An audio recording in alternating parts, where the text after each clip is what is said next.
Good morning. Tv5 news and hair oil సమర్పిస్తున్న business breakfast షోకి స్వాగతం. ఏషియన్ మార్కెట్స్ లో ప్రస్తుతం వీక్ ఓపెన్ అయ్యాయి, బలహీనంగా ప్రారంభమై బలహీనంగానే ట్రేడ్ అవుతున్నాయి. స్ట్రైట్స్ టైమ్స్ తైవానీస్ ఇండిసెస్ రెండు స్వల్ప లాభాలు ట్రేడ్ అవుతుంటే ఇతర ఇండిసెస్ లో కొంత వీక్నెస్ కనిపిస్తుంది. SGX నిఫ్టీ 8125 23 పాయింట్ల లాభంతో కనిపిస్తుంది. So maybe slightly positive opening కోసం మార్కెట్స్ సిద్ధం అవుతున్నాయి. సో SGX నిఫ్టీ ఓపెనింగ్ మనం అంతగా పట్టించుకోవాల్సిన అవసరం లేదు. నేను కూడా మార్కెట్స్ పాజిటివ్గా ప్రారంభమయ్యాయి. తర్వాత మార్కెట్స్లో మనం నష్టాలు చూసాం, ఎందుకంటే గ్లోబల్ క్యూస్ నిన్న పాజిటివ్గానే ఉన్నాయి, కానీ మన మార్కెట్స్ మాత్రం అటు ఇటు చాలా వోల్టైల్గా ట్రేడ్ అయ్యి చివరికి ఒక దశలో మధ్యాహ్నం మళ్ళీ ఆశలు చిగురించాయి. మార్కెట్స్ పెరుగుతున్నాయి, నిఫ్టీ పెరుగుతుంది, 100 పాయింట్లు పెరిగిందన్న ఒక భావన కలిగింది. కానీ తర్వాత క్లోజింగ్ సమయానికి lowest point of the day దగ్గర క్లోజ్ కావడం చూసాం.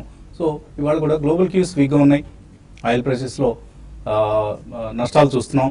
అలాగే డౌ జోన్స్ యూఎస్లో మనం చూస్తే డౌ జోన్స్ 7 రోజుల ర్యాలీకి బ్రేక్ పడింది. Dollar index above 100. ఇవన్నీ కూడా ఆందోళన కలిగించే అంశాలే. వీటన్నిటికి తోడు మన గ్లోబల్ క్యూస్ నెగిటివ్గా ఉన్నాయి. సో డిమానిటైజేషన్ ఎఫెక్ట్ ఎకానమీని కుదిపేస్తోంది.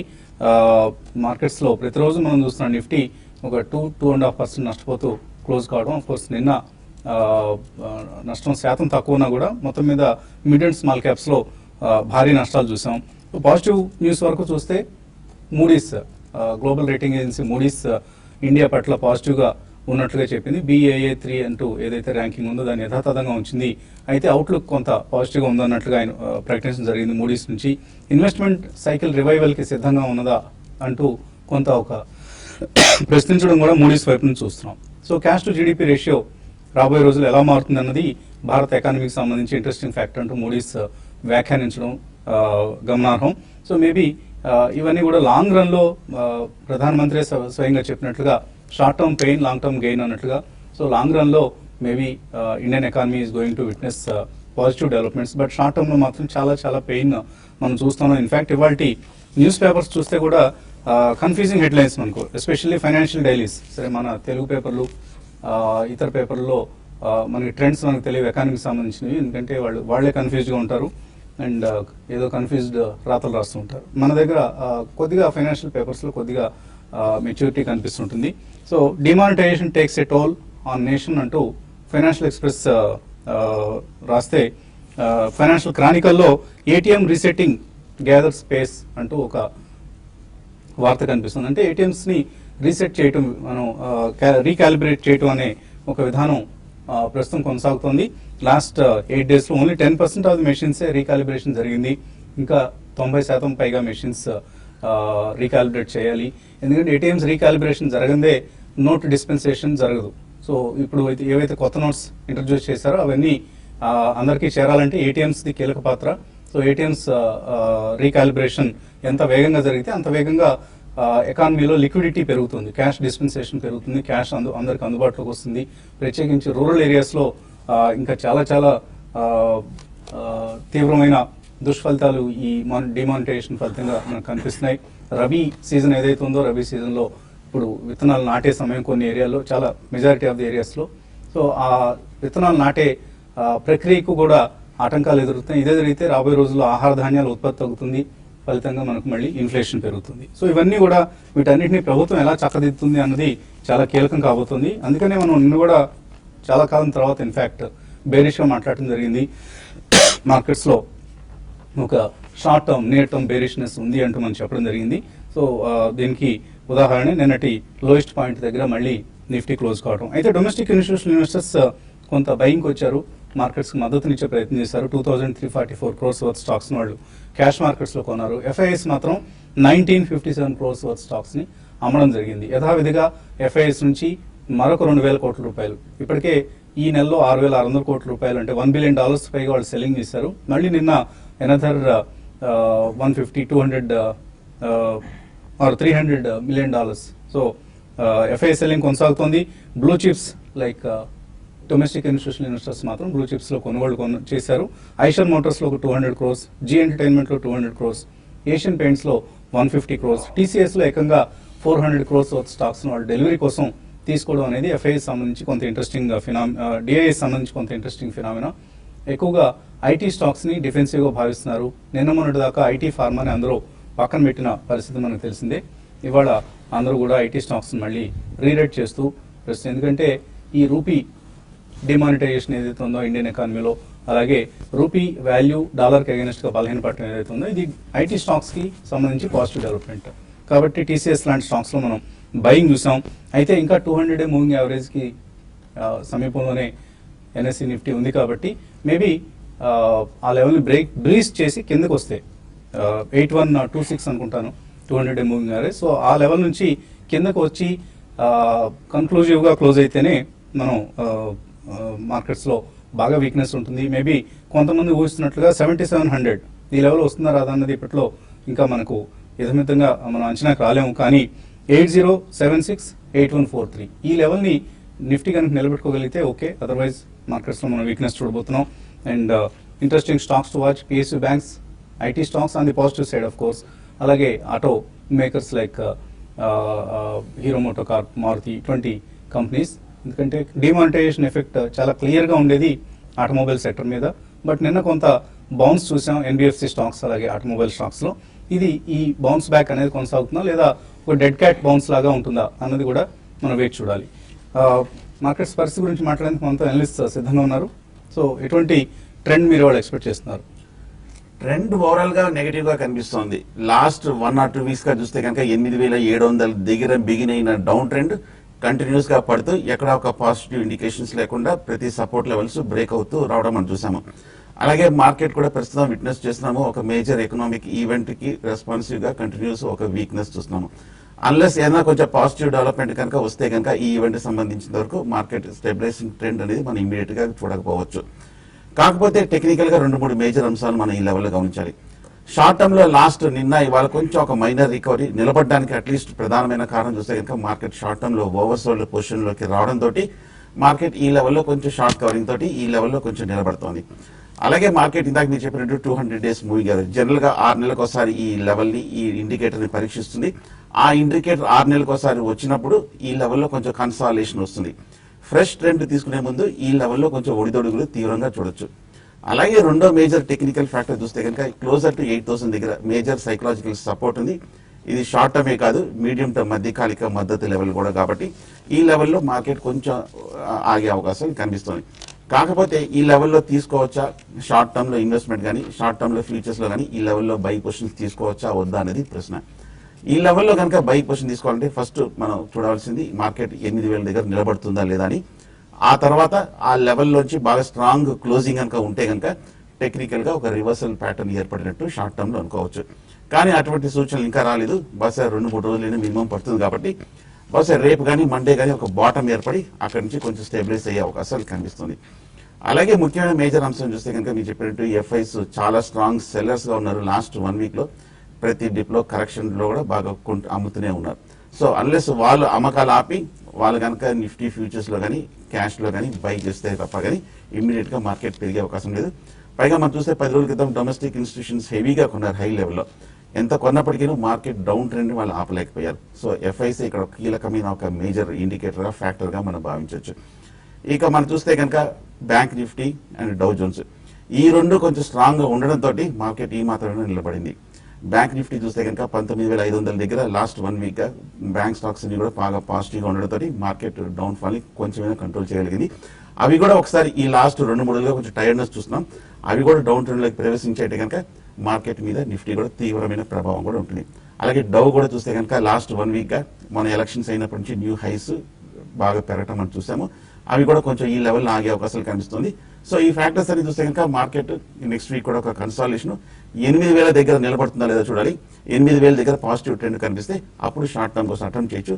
అప్పటి వరకు కొంచెం షార్ట్ పొజిషన్స్ ని క్యారీ చేసుకొని ఇంచుమించు 8000 దగ్గర షార్ట్ పొజిషన్స్ క్లోజ్ చేయొచ్చు. సో మీరు ఎటువంటి స్పెసిఫిక్ స్టాక్స్ ని రికమెండ్ చేయబోతున్నారు? స్టాక్ రికమెండేషన్ ఇప్పుడున్న మార్కెట్లో అంత ఈజీగా ఉండకపోవచ్చు అండి. ఎందుకంటే వోలటాలిటీ దృష్ట్యా నిన్న కూడా చూసాము మనకి మా మార్కెట్ ఎక్కడ బయింగ్ లేదా సెల్లింగ్ ఆపర్చునిటీ కనిపిస్తుంది. అంటే నిన్న కొంచెం బయింగ్ కొన్ని స్టాక్స్ లో కనపడింది మనకి. అంటే లైక్ సెక్టర్ వైజ్ గా ఐటీ ప్యాక్ లో కనపడింది. ఆ తర్వాత కొన్ని స్టాక్స్ బాగా ఓవర్సోలో ఉన్న స్టాక్స్ లో short covering rally, pure short covering rally కూడా చూసాము. 50-40% షార్ట్స్ కవర్ అయినాయి. తర్వాత నిన్న ఎఫ్ఐఎస్ చూసుకుంటే ఈవెన్ స్టాక్ ఫీచర్స్ లో కొంత నెట్ బయర్స్ ఉన్నారు. అంటే వాళ్ళు నిన్న షార్ట్ కవర్ చేసుకోవడం చూసాము. కాబట్టి ఇక్కడ నుంచి మార్కెట్స్ కొంచెం ఈ లెవెల్లో క్లోజర్గా 8,000 దగ్గర కొన్ని రోజులు ఆగొచ్చు. అయితే ఈ లోపల ఒక రోజు పెరిగిన స్టాక్స్, 2 రోజులు పెరిగిన స్టాక్స్ ఇంకో రోజు పడడం, ఈ విధంగా ఉంటుంది ట్రెండ్. కాబట్టి స్లోగా కొన్ని స్టాక్స్ స్పెసిఫిక్ ఏ రోజుకి ఆ రోజు కొన్ని స్టాక్స్లో బయింగ్ రావడానికి అవకాశం ఉంటుంది. అటువంటి వాటిలో బై చేసుకుని అదే రోజు క్లోజ్ చేసుకోమంటాను. పొజిషనల్ ట్రేడర్స్ మరీ ముఖ్యంగా ఫ్యూచర్స్లో తీసుకొని బై చేయడం అనేది నేను సజెస్ట్ చేయనండి. అయితే ఈ రోజు బయింగ్ విషయానికి వస్తే రిలయన్స్ ఇండస్ట్రీస్ని 980 దగ్గర కొంచెం సపోర్ట్ ఉండవచ్చు. కాబట్టి అక్కడ స్టాప్ లాస్ పెట్టుకొని దాన్ని ఒక 994, 996 ఆ లెవెల్స్ దాకా రావచ్చు, దాన్ని బై చేసుకోవచ్చు. అదేవిధంగా ఫార్మా స్టాక్స్లో నిన్న కొంత సెల్లింగ్ వచ్చింది, వాటిలో కూడా ఈరోజు కొంత బయింగ్ చేసుకొని అది కూడా తక్కువ ప్రాఫిట్కి ఎగ్జిట్ కమ్మంటాను. ఇంకా సెల్లింగ్ విషయానికి వస్తే నిన్న కొంచెం పెరిగిన స్టాక్స్లో హయ్యర్ లెవెల్స్లో ఈరోజు మళ్ళీ సెల్లింగ్ రావడానికి అవకాశం ఉంటుంది. లైక్ ఆటోమొబైల్ స్టాక్స్ ఇంకా వీక్ అయ్యవచ్చు. హీరో మోటార్ కార్పొరేషన్ని హయ్యర్ లెవెల్స్లో సెల్ చేయమంటాను. అదేవిధంగా మారుతి ఒకటి, దీన్ని కూడా హయ్యర్ లెవెల్లో సెల్ చేసుకోవచ్చు. ఆ తర్వాత కమాడిటీ స్టాక్స్ ఈరోజు కొంత వీక్నెస్ నిన్న కూడా చూసాం. చాలా రోజుల తర్వాత కమాడిటీ స్టాక్స్ సెల్లింగ్ వచ్చింది. తర్వాత గ్లోబల్గా బేస్ మెటల్స్ లాస్ట్ 2 డేస్లో కరెక్షన్ స్టార్ట్ అయింది. కాబట్టి టాటా స్టీల్ని ర్యాలీస్లో సెల్ చేయమంటాను. తర్వాత ఈవెన్ పొజిషనల్ ట్రేడర్స్ కూడా టాటా స్టీల్ని 400 దగ్గర స్టాప్ లాస్ పెట్టుకుని 360 లెవెల్స్ దాకా టెస్ట్ చేసే అవకాశం కనపడుతుంది. అదేవిధంగా టాటా మోటార్స్ ఒకటి జాగ్వార్ ల్యాండ్ ఓవర్ రీకాల్ చేయడం వల్ల ఈ స్టాక్ ఈరోజు కొంచెం వీక్గా ఉండొచ్చు, దాన్ని కూడా హైయర్ లెవెల్ సెల్ చేయమంటాను. బట్ ఏదైనా కూడా మార్కెట్స్ మాత్రం వోలటాలిటీ ఉంటుంది. బ్యాంక్ నిఫ్టీకి ర్యాలీస్ వచ్చినప్పుడల్లా కూడా బ్యాంక్ నిఫ్టీని కూడా హైయర్ లెవెల్లో సెల్ చేయమంటాను. ఓకే అండి, చిన్న బ్రేక్ తీసుకున్నాం. బ్రేక్ తర్వాత ఇన్వెస్టర్స్ నుంచి కాల్స్, మెయిల్స్ తీసుకుంటాం. అలాగే ఒక కంపెనీ మేనేజ్మెంట్తో మనం మాట్లాడబోతున్నాం. ఆ కంపెనీ డీటెయిల్స్ బ్రేక్ తర్వాత వెల్లడిస్తాను.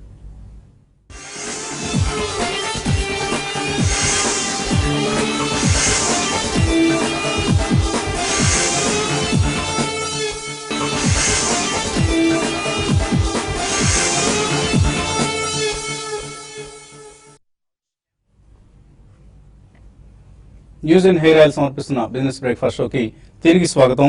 ప్రేక్షకులకు, ఇన్వెస్టర్స్కు ఎల్లప్పుడూ ఎప్పటికప్పుడు మెరుగైన సేవలు అందించేందుకు టీవీ5 ప్రయత్నిస్తున్న సంగతి మీకు తెలిసిందే. సో ఇప్పటిదాకా తెలుగు రాష్ట్రాలకు చెందిన లిస్టెడ్ కంపెనీల యాజమాన్యాలను మీకు పరిచయం చేస్తూ వచ్చాం. అయితే ఇకపై మన తెలుగు రాష్ట్రాలు కాకుండా తెలుగేతర రాష్ట్రాల నుంచి కంపెనీలు కూడా ఆయా యాజమాన్యాలని మీకు పరిచయం చేసేందుకు ప్రయత్నం చేస్తున్నాం. ప్రత్యేకించి ఎర్నింగ్స్ సీజన్లో వివిధ సంస్థల యాజమాన్యాలతో ముఖాముఖి ఏర్పాటు చేస్తే ఆయా కంపెనీలు ఏం జరుగుతుందో మీకు వివరంగా తెలుస్తుంది. కాబట్టి ఇక్కడ నుంచి ఇతర రాష్ట్రాలకు చెందిన కంపెనీలను కూడా మనం కాంటాక్ట్ చేసే ప్రయత్నం చేస్తున్నాం. ఇందులో భాగంగా టెక్స్టైల్ రంగంలో core grey yarn, value added yarns తయారు చేసే వర్ధమాన్ పాలిటెక్స్ సంస్థ సెప్టెంబర్తో ముగిసిన త్రైమాసికం Q2లో మెరుగైన పనితీరు కనపరిచింది. దీనికి సంబంధించిన పూర్తి వివరాలు అందించేందుకు వర్ధమాన్ పాలిటెక్స్ ఎగ్జిక్యూటివ్ డైరెక్టర్ అధీష్ ఓస్వాల్ ముంబై నుంచి మనతో టెలిఫోన్ లైన్ లో మాట్లాడేందుకు సిద్ధంగా ఉన్నారు. Good morning mister అధీష్.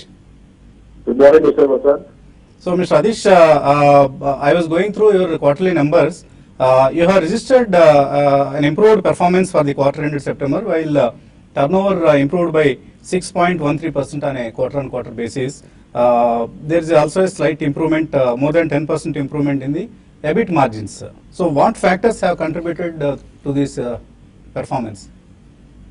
Firstly, I would like to thank TV5 and Vasant to you for covering an Austrian company in a famous regional channel in South. Just you. to do a brief, we are a 6-decade-old family business, third generation, having a consistent dividend-paying company 42% since 2010-11 when the textile crisis happened. Okay. Ever since the company was under stress and they got into CDR. So since last 5 years, the company has repaid 50% of its debt from 442 crores at peak level to present level of 228 crores. Great. And by March 31st, 2017, we should be at 10 crores. So you can see in a phase where a lot of textile companies have gone under stress and OTS with banks and various other schemes. Vardhan Polytech has been, pro-business company and the management has been very committed to repay its obligation. Okay. And compared with all CDR conditions. Now coming to the performance of the year. Yeah. In the last 3 quarters, our focus after complying all banking conditions was on purely business, and we reviewed our business model, thereby enriching the product mix. Now we were into pure grey yarn and cotton yarn and commercial cotton yarn business. Okay. So after reviewing the business model, we looked at that we need to move into value-added products. Last 2-3 quarters, we have been implementing our plans, and just to share with you, I'm happy to note that 25% of our product basket we have shifted to value-added products, such as the Milan yarns, compact yarns, snow, nappy, and other application-added yarns. That is the result. If you see that vis-a-vis the first quarter, because the first quarter also had the FCCB gain of 3.96 crores, which is not included in the second quarter. Yeah. So the actual EBITDA growth in the second quarter is now 35.6% on a pure business basis. If you exclude the FCCB benefit, yeah. That's right. In Yeah. the first quarter, we actually benefit of 3.9 crores. True. So we believe that the company is on the right track, and our modernization plans are being implemented in next 3 to 4 quarters. In fact, all the bankers are very supportive, very happy with the company's performance. And they have come forward to support the plans of the company to modernize the all 7 units, which are in Punjab and Himachal Pradesh. Yeah, Mr. And we Adish, hope that- you are also in the process of modernizing some of these plants. So how far have this exercise come? So, as we reviewed the business model in FY16, our objective was that we need to enrich our business because, being under CDR, we were little lagging behind our competitors. So, on a fast track basis, we looked at the key product mix and different applications of our products. As I mentioned, which we have addressed. So, 25% approximately of our portfolio we have already shifted to value-added products. And our plan for next 3 to 4 quarters is to completely shift almost up to 50% of our product basket to value-added products. Good. So that Vardhman Polytechs is insulated from these market conditions and volatility. And banks have been kind to support our plans, and we will be implementing in about 3 to 4 quarters all our modernization plans in all the units. And any plans to reduce the debt further, like becoming a zero debt company or so? Yes, with the ongoing plans, we expect that approximately by 2020, the company will almost be cash positive, and the debt position will be significantly lower. In fact, our repayment in the next year is approximately 30 crores. So if you look at next 3 financial years, we should be paying more than 100 crores repayment. So the total debt level will be at a very, very comfortable position.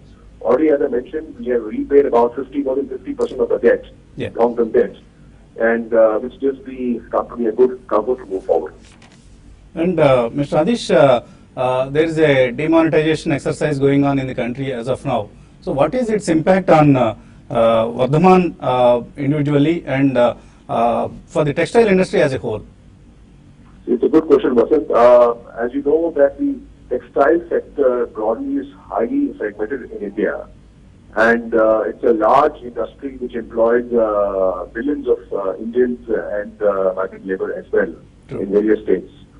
And the large part of the industry is still unorganized. So, for example, where we are based in Ludhiana, which is known as the Manchester of the East, the hosiery sector will have an impact of about a quarter or two because a large portion of business is on the unorganized sector.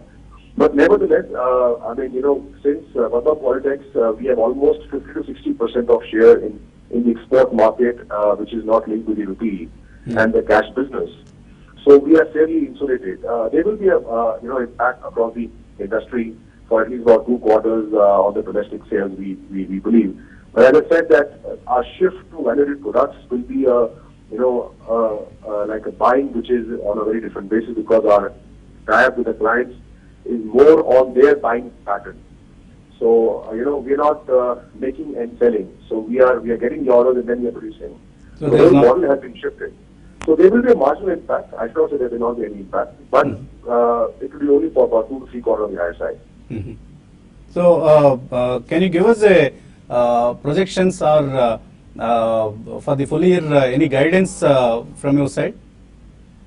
See, Vasant, as I mentioned, that all the good companies in India who are into the value-added segment and vertically integrated, they are doing fairly well in spite of all the ups and downs in the market.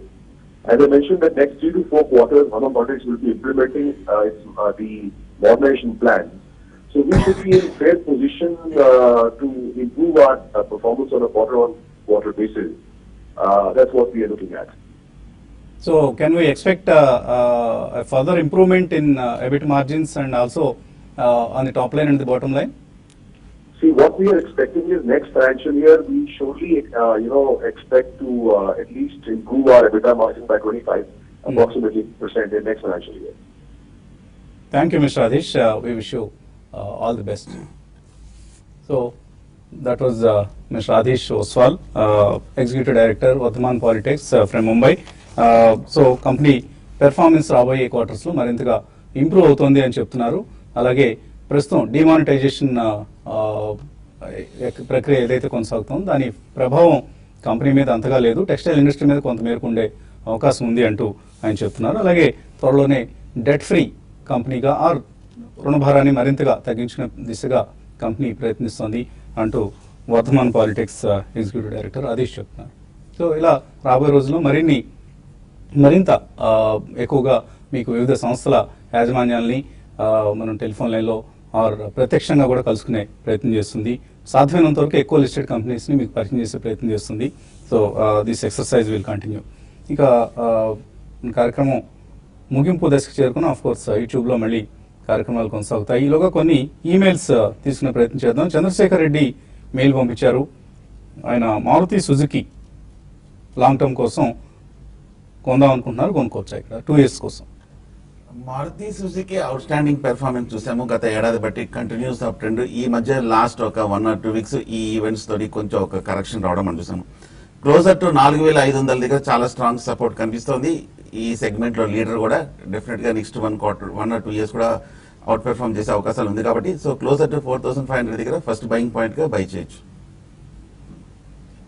అలాగే Naresh book అడుగుతున్నారు, SBI సంబంధించి ఎటువంటి సలహా ఇస్తారు? SBI ఆయన already 180, 246లో కొనుక్కున్నారు. Of course నిన్న కూడా మెయిల్ మనం చదివినట్లు గుర్తుంది. ప్రస్తుతం లాభంలో ఉన్నారు, ప్రాఫిట్ బుక్ చేసుకోమంటారా?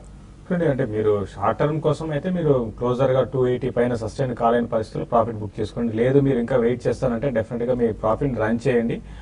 నెక్స్ట్ లెగ్ లో 280 కానీ క్రాస్ అయ్యిందంటే 320 దాకా రావచ్చు. ఈ ఏదైతే ఉందో ఇప్పుడున్న సిచ్యువేషన్ లో, వాలటాలిటీ సిచ్యువేషన్ లో కరెక్షన్ అనేది స్ట్రాంగ్ ఉన్న కౌంటర్స్ కూడా కరెక్ట్ అవుతున్నాయి. కాబట్టి కొంచెం ర్యాలీస్ లో ప్రాఫిట్ బుక్ చేసుకొని మళ్ళీ రీఎంటర్ కమని చెప్తానండి. కాంట్రాగా డామర్ అడుగుతున్నారు, ఫెడరల్ బ్యాంక్ 85 రూపాయలకు ఉన్నారు. ఈ రేట్లో ఇప్పుడున్న రేట్లో యావరేజ్ చేసుకోమంటారా? అలాగే మేఘమణి Organics and ECS pro India present రేట్లో తీసుకోవచ్చా? Federal Bank continues up trend మనం చూస్తున్నాము. కాకపోతే మీరు కరెక్ట్ గా హై ప్రైస్ లో పీక్ లో కొన్నారు. ఈ లాస్ట్ 1 week గా చూస్తే కనుక పెద్ద కరెక్షన్ కూడా ఏమీ రాలేదు. ఇంకా పెద్ద ఏమీ ఒక ఫస్ట్ లెవెల్ కూడా రాలేదు. కాబట్టి ఇమీడియట్ గా యావరేజింగ్ కొద్ది ఏమైనా ఒకవేళ నెక్స్ట్ వీక్ కనుక ఏమైనా ఫర్దర్ కరెక్షన్ వచ్చిందంటే కనుక అక్కడ బై చేయొచ్చు. మేఘమని కూడా మనం చూస్తున్నాము 50 రూపాయల నుంచి 35 రూపాయల వరకు కరెక్షన్ రావడం మనం చూసాము. సో ప్రస్తుతానికి ఈ లెవెల్లో ఆగే అవకాశాలు కనిపిస్తాయి. ఇక్కడ కొంచెం నిలబడిందంటే కనుక బై చేయొచ్చు. ప్రస్తుతానికి అయితే మటుకు అవాయిడ్ చేయొచ్చు. ప్రాఫిట్ ఎవర్ ట్రేడ్ గత 2 రోజులుగా పని చేయడం లేదు అంటూ చంద్రశేఖర్ కంప్లైంట్ చేస్తున్నారు. బట్ పని చేస్తుందండి, అందరికీ పని చేస్తుంది. మీ దగ్గర ఏమైనా సిస్టంలో ఏదైనా ఇబ్బంది ఉంటే పని చేయదు, అదర్వైజ్ ఇట్స్ వర్కింగ్ ప్రాపర్లీ. మీకు ఇంకా ఏమైనా సందేహాలు ఉంటే మా కస్టమర్ రిలేషన్షిప్ ఆఫీసర్ అనిల్ ఉన్నారు, ఆయన మీరు కాంటాక్ట్ చేయొచ్చు. ఇక మరిన్ని కాల్స్, మెయిల్స్ను మనం యూట్యూబ్లో ప్లాట్ఫామ్ మీద tv5 money/live, youtube.com/tv5money/live ఈ ప్లాట్ఫామ్ మీద మళ్ళీ కలిసిన తర్వాత కొనసాగిద్దాం. ఇప్పుడు చిన్న బ్రేక్ తీస్తున్నాం. Keep watching TV5.